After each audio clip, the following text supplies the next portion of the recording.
Si vous le voulez bien, on va commencer par la sortie de ce livre. Vous m'en voulez pas, Louis? Je sais pas ce qui m'a pris. Ça m'arrive très souvent. Je ne sais pas. Ne vous inquiétez pas. Je ne sais pas. Je suis parti. On va parler de Nicolas Sarkozy, si vous le voulez bien. Et il a communiqué sur X. On va voir d'ailleurs cette communication sur X. En prison, il n'y a rien à voir. Et rien à faire. J'oublie le silence qui n'existe pas à la santé, où il y a beaucoup à entendre. Le bruit est hélas constant, mais à l'image du désert, la vie intérieure se fortifie en prison.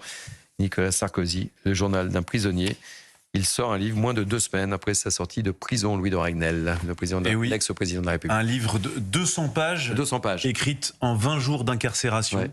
Donc c'est un temps record, et je pense que c'est un livre qui va beaucoup intéresser, parce que comme le disent beaucoup de gens qui ont connu la détention, on ne ressort jamais de la même manière qu'on est entré en détention. Et puis en plus, s'agissant de Nicolas Sarkozy, il y a quelque chose de tout à fait hors norme, aux yeux de beaucoup, une injustice monstrueuse, même une erreur judiciaire, et puis dans un contexte où la société française est complètement atomisée, la classe politique n'a plus aucun repère, et donc je pense que c'est un livre qui va beaucoup intéresser, et même au-delà des frontières françaises. C'est-à-dire que c'est l'ancien président de la République qui va s'exprimer sur ce qu'il a vu en détention. Vous avez cité les premières phrases de son message sur X, qui à mon avis donne le ton, de son message, mais je pense que ça intéressera à l'étranger, parce que c'est quelque chose de tout à fait unique d'avoir un président de la République qui a été en détention de cette manière-là.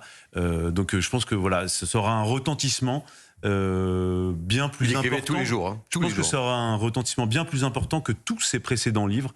Voilà, et on rappelle que c'est un livre qui sera publié aux éditions Fayard. Exactement. Paul Amar. Incontestablement, l'écriture de ce livre l'a aidé à surmonter l'épreuve qui a été la sienne, l'incarcération, terrible épreuve pour un homme, et pour un prisonnier pas comme les autres, tout de même, il faut le dire, un chef d'État incarcéré. La sortie du livre dans quelques jours va sans doute l'aider, 10 décembre, c'est ça, à garder le contact avec les très très très nombreux Français qui l'ont soutenu. Il a reçu un nombre de soutiens incroyable. Et qui le soutiennent. La question que je me pose, c'est à propos de l'ultime épreuve qui l'attend, le procès en appel. Comment les magistrats vont-ils réagir? Les magistrats d'appel. Bien sûr. On sait que les magistrats préfèrent toujours la discrétion à l'exposition. Comment réagiront-ils en appel? Je pense qu'ils seront un peu partagés. Je ne suis pas sûr qu'ils apprécient la sortie d'un livre aussi rapidement, mais je pense qu'ils tiendront compte quand même de cette terrible épreuve qu'il a subie, l'incarcération de ces 20 jours, comme l'a dit Louis, passés en détention. Et il est possible que cette épreuve-là l'aidera peut-être à surmonter l'épreuve ultime, qui est le procès en appel, mais je mets un immense point d'interrogation. Véronique Jacquier. Oui, je trouve qu'il y a quelque chose de très intéressant, c'est que cet ancien président prononce le mot de vie intérieure dans son petit communiqué sur les réseaux sociaux.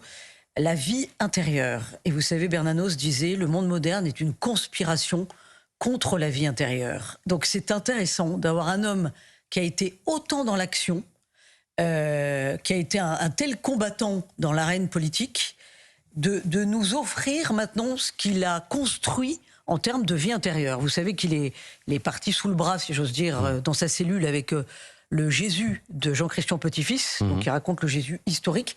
Il faut savoir qu'il avait déjà lu, je vous apporte un petit scoop, il avait déjà lu cet ouvrage, et donc il est parti avec ce livre, et on peut faire un petit parallèle christique quant au parcours désormais de Nicolas Sarkozy, puisque il a quand même vécu effectivement une injustice judiciaire, il n'est pas passé entre les mains de Ponce Pilate, mais enfin c'est tout comme. Et souvenez-vous, avant d'entrer en prison, il a dit qu'il sortirait plus fort de ce combat et que ce serait comme une renaissance. Et moi, j'y vois forcément une forme de résurrection quand on connaît Nicolas Sarkozy. Alors peut-être pas une résurrection politique, mais en tout cas, une chose est sûre, c'est qu'il a encore beaucoup de choses à dire aux Français. Olivier. Le livre aurait pu s'appeler 9 Olivier Benkemoun.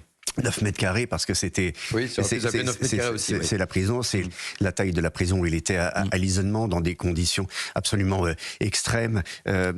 En prison, alors qu'il est présumé coupable, c'est du jamais vu. Cette histoire-là, on savait qu'il allait la raconter dès le premier jour. Son avocat, son conseil avait dit, écoutez, il va faire du sport, il va consacrer son temps à rencontrer, Je crois qu'il écrit 8 heures par jour. S'il le peut, sa famille. Donc c'était 4 fois par semaine. Ses conseils autant qu'il le peut. C'est vrai que les avocats n'ont pas de limite pour aller le voir. Et l'écriture qui a fonctionné et continue à fonctionner, à mon avis, comme une thérapie, parce que ce qu'il a vécu, personne ne l'a vécu de cette manière. Un ancien président qui vit ça, personne, avec 2 officiers de police, on le rappelle, armés à côté de lui. Du jamais vu.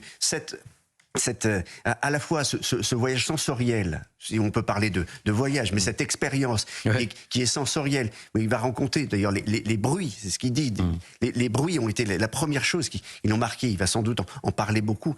Il va raconter la prison comme personne ne l'a rencontrée, avec une manière d'écrire, avec un point de vue qui est tout à fait unique, celui d'un ancien président. Voilà, et puis il y a cette épreuve encore qui, et à mon avis, l'écriture va l'aider à préparer la prochaine épreuve, qui est celle prévue en mars, c'est-à-dire le procès en appel. Donc on rappelle le titre de ce livre, Louis de Ragnal, Le journal d'un prisonnier, en librairie le 10 décembre, sorti chez Fayard. Chez Fayard, voilà.